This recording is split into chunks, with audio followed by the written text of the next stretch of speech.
Hello friends, again welcome back on my YouTube channel Ranju Classes of English Literature. Friends, today I am going to discuss about some themes of William Butler Yeats.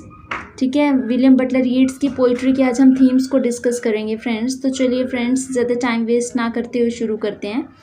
और देखिए friends, इसमें जैसे कि यहाँ पे लिखा ही हुआ है, ठीक है, कुछ पॉइंट्स हैं यहाँ पे लिखे हुए हैं, हेडिंग्स के रूप में उसको दिखाया गया है, ठीक है।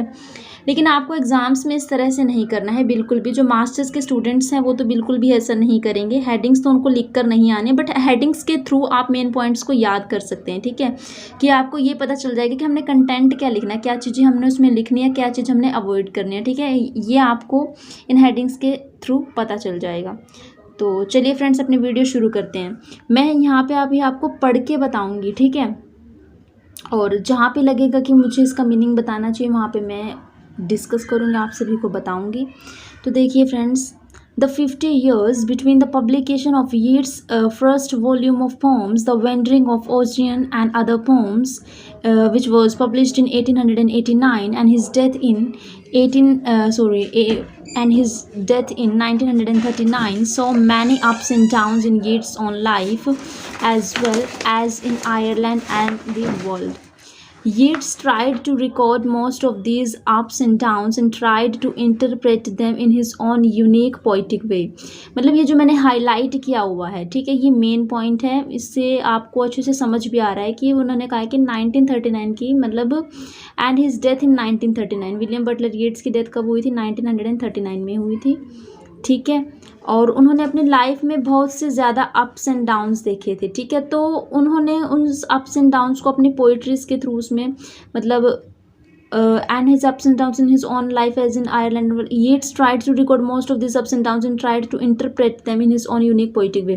मतलब उन्होंने इसको अपने यूनिक पोइटिक वे से इसको एक्सप्रेस करने की कोशिश की है, ठीक है। The result is that his themes cover such wide ranging areas as love.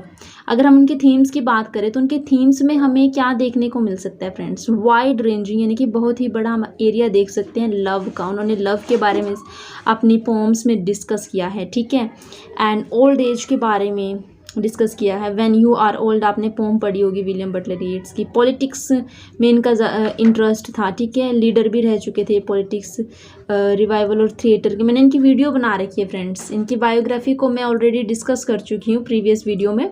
अगर आपने अभी तक वो वीडियो नहीं देखी है तो मैं इसका लिंक आपको ऊपर आई बटन में दे दूँगी, आप वहाँ से उस वीडियो को देख सकते हैं, ठीक है। स्टार्टिंग की वीडियो फ्रेंड, जब मैंने चैनल को बनाना स्टार्ट किया था ना, जब मैंने अपनी वीडियो डाली थी तो तब उस टाइम पर मैंने उस वीडियो को रिकॉर्ड किया था, तो आप वो देख सकते हैं, ऊपर इसका लिंक आपको ऊपर आई बटन में मिल जाएगा। थीम्स, उनकी थीम्स क्या क्या कवर करती है फ्रेंड्स? लव को कवर करती है, ओल्ड एज को, politics, art and aristocracy. Aristocracy का मतलब होता है जो एलीट फैमिली के लोग होते हैं, ठीक है, बड़े घरानों के, जिसे हम बोल सकते हैं शाही राज, शाही परिवार से जो बिलोंग करते हैं उसको एरिस्टोक्रेसी बोला जाता है। वायलेंस एंड प्रोफेसी को उन्होंने डिस्कस किया, अपनी थीम्स का हिस्सा बनाया है। History, myths, unity of being and courtesy, intellectual hatred, innocence, anarchy and nostalgia. Yes, nostalgia इनकी पोम्स का सबसे बड़ा हिस्सा रहा है फ्रेंड्स। नोस्टैल्जिया का मतलब आपको पता ही होगा, ठीक है। Yeats believe in the aristocracy, अभी फर्स्ट पॉइंट आया है, ठीक है। अब इसको मैं आपको पढ़ के बता सकती हूँ, आप इसको मेन देख भी सकते हो। चलो हम इसे पढ़ लेते हैं, आपको अच्छे से समझ भी आ जाएगा, कोई दिक्कत वाली बात तो नहीं है। और इसको मेरे को हिंदी में ज़्यादा एक्सप्लेन करने की ज़रूरत नहीं है, समझ जाओगे आप, बिल्कुल ईजी लैंग्वेज में लिखा हुआ है, ठीक है। और Yeats believed in the aristocracy and all that it stood for. For him, Augusta Gregory was a living symbol of the old Irish aristocracy. अब ये अगस्टा ग्रेगरी कौन थी फ्रेंड्स?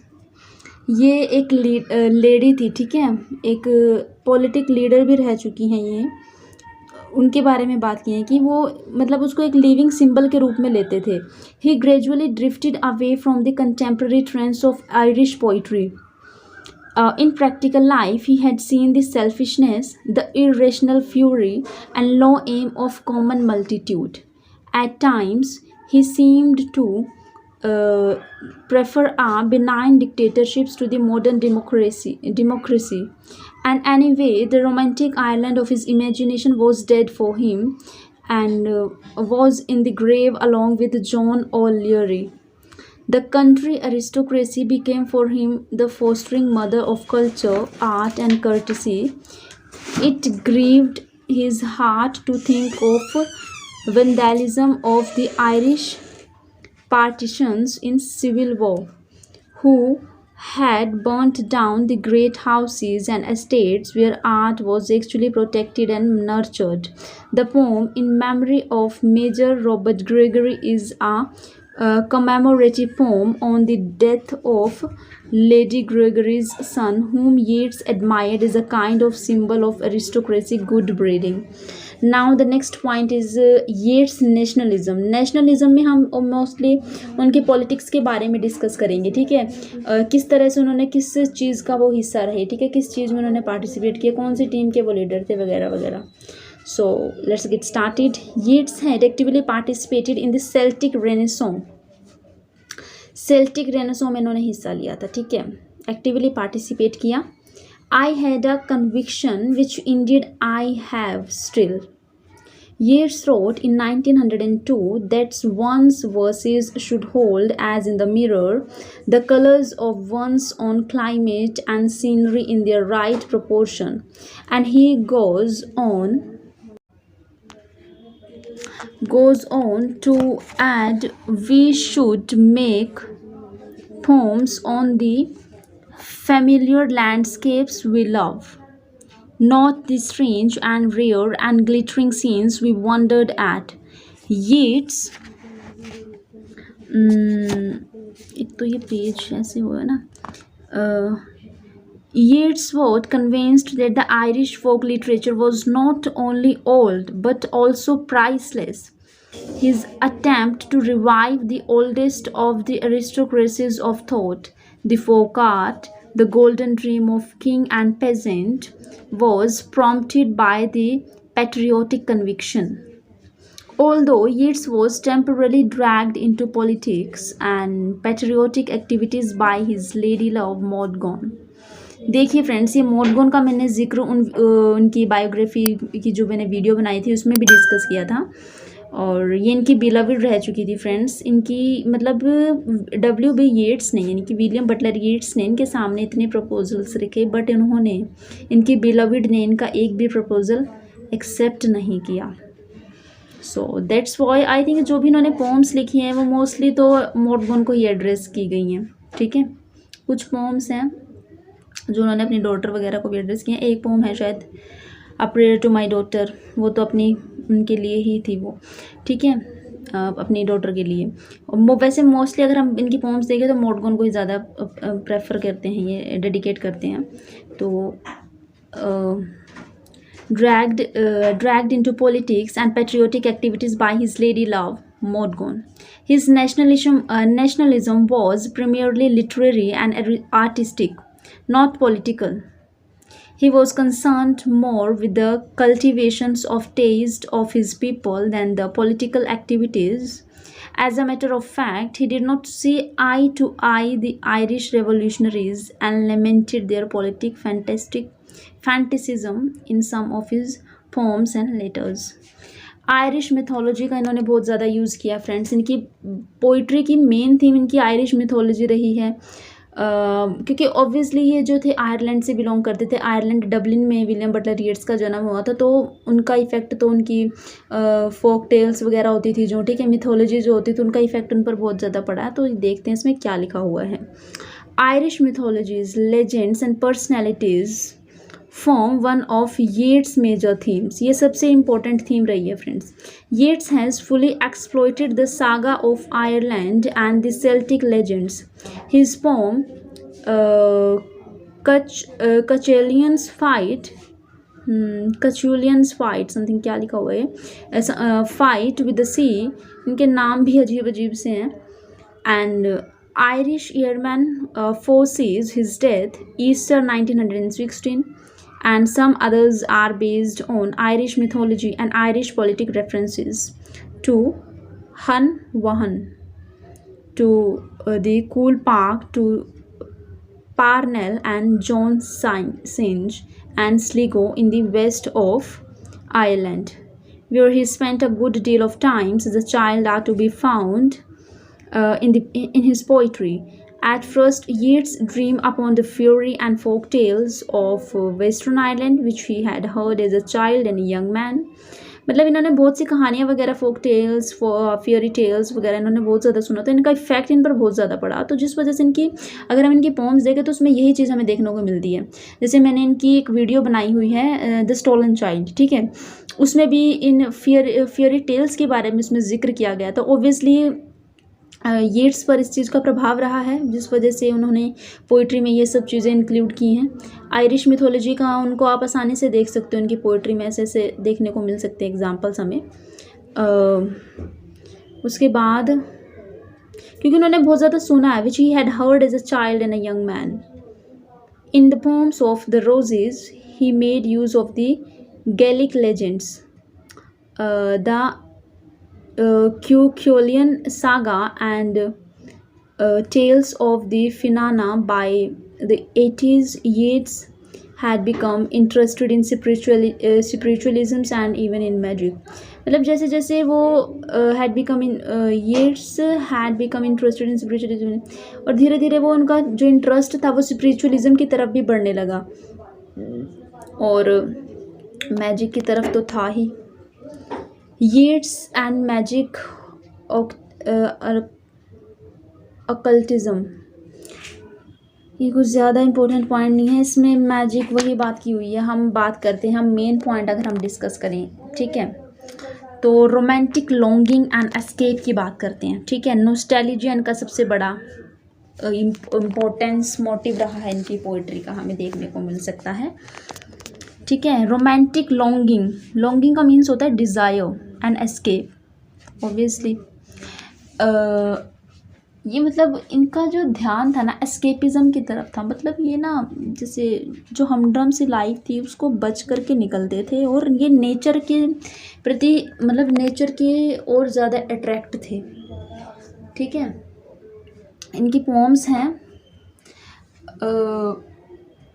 वो पोम है ना आपने पढ़ी होगी the lake isle of Innisfree, उसमें यही होता है, वो नेचर में जाते हैं, जब भी वो अपनी लंदन की लाइफ से जहाँ भी वो रहते थे मतलब उस लाइफ से जब वो बोर हो जाते हैं तो वो अपना रुख जो है नेचर की तरफ मोड़ लेते हैं, तो मतलब एस्केपिज़म, ऑब्वियसली एस्केपिज़म किस चीज़ से एस्केप कर रहे हैं, हमड्रम से जो लाइफ है उस चीज़ से वो एस्केप करके कहाँ जाते हैं, नेचर की शरण में जाते हैं, ठीक है।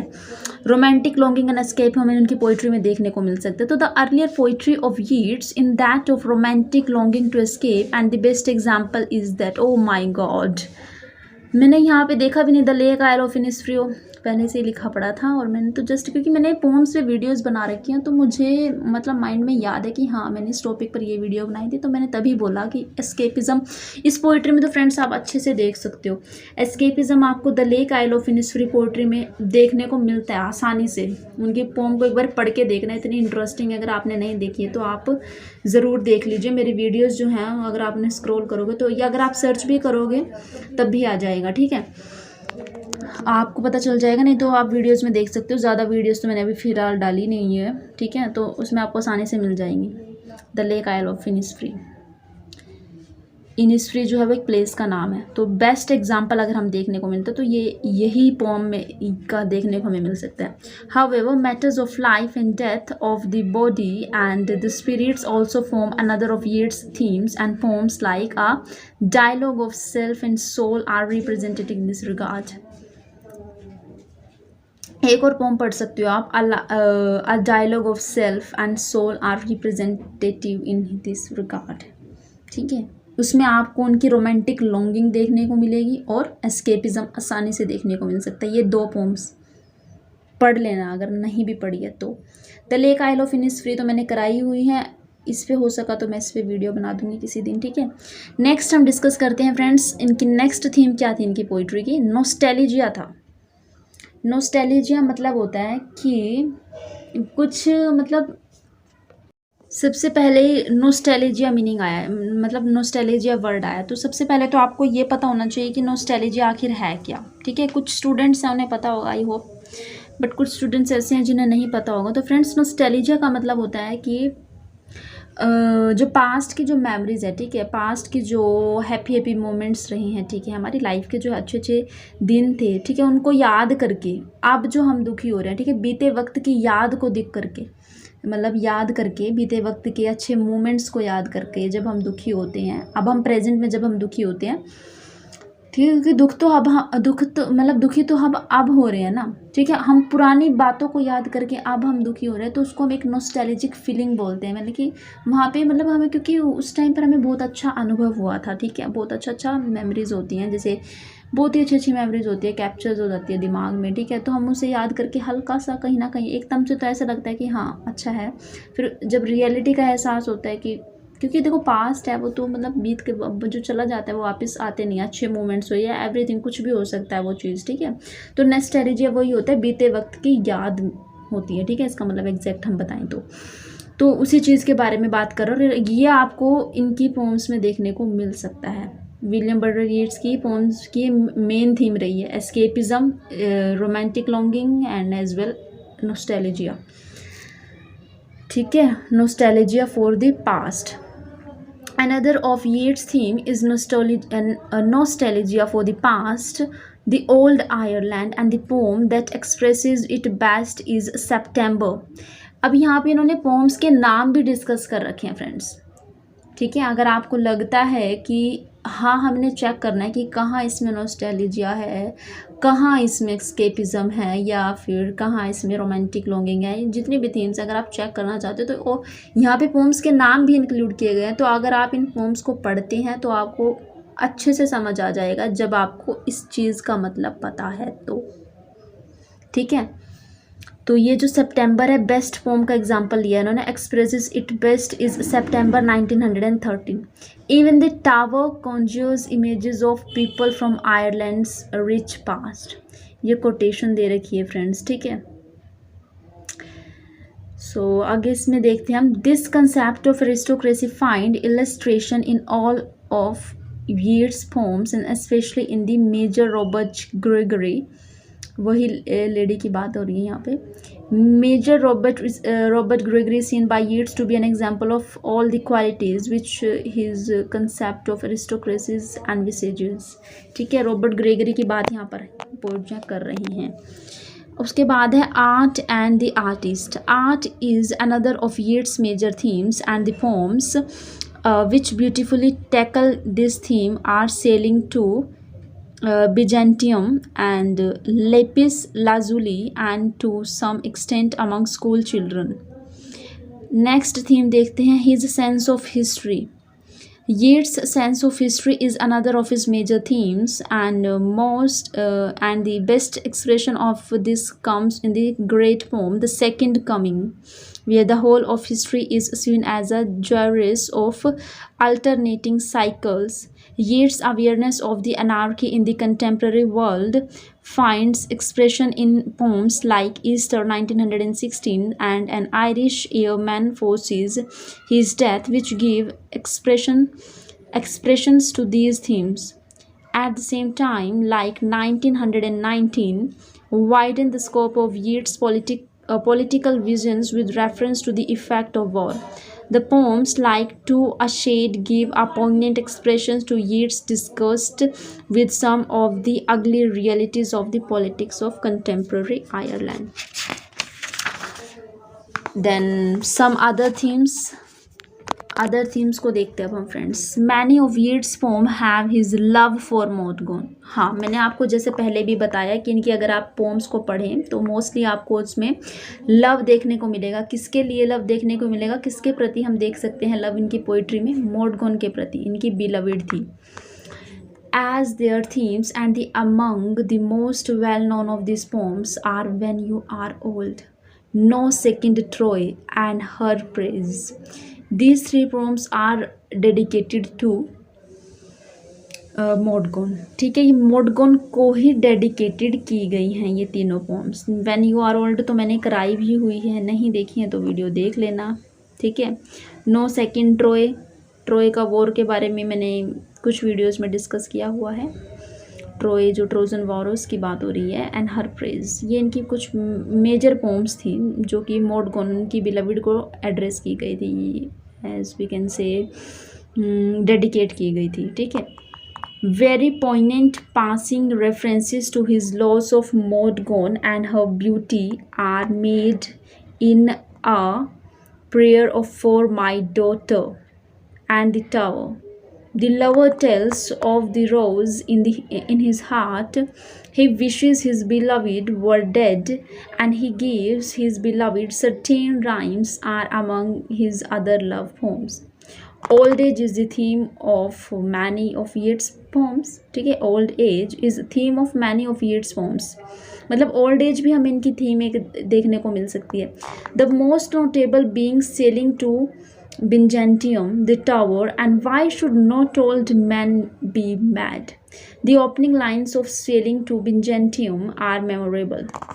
ये कुछ quotations हैं, ये इस poem में से ली गई हैं, ठीक है।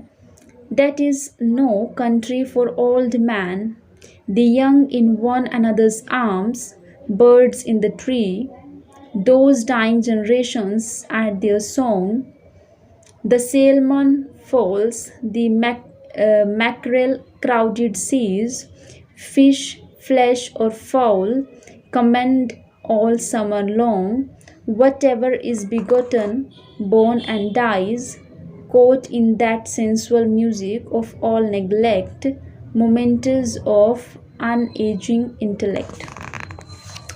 The poignancy of opening lines, the tower, is really touching in its reference to the flight of an old man. What shall I do with his absurdity? O heart, O troubled heart, this caricature's decrepit age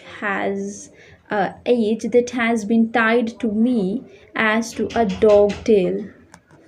Among school children's synthesis the theme, ये भी एक theme है। अब हम conclusion देखते हैं friends. conclusion क्या है हमारा?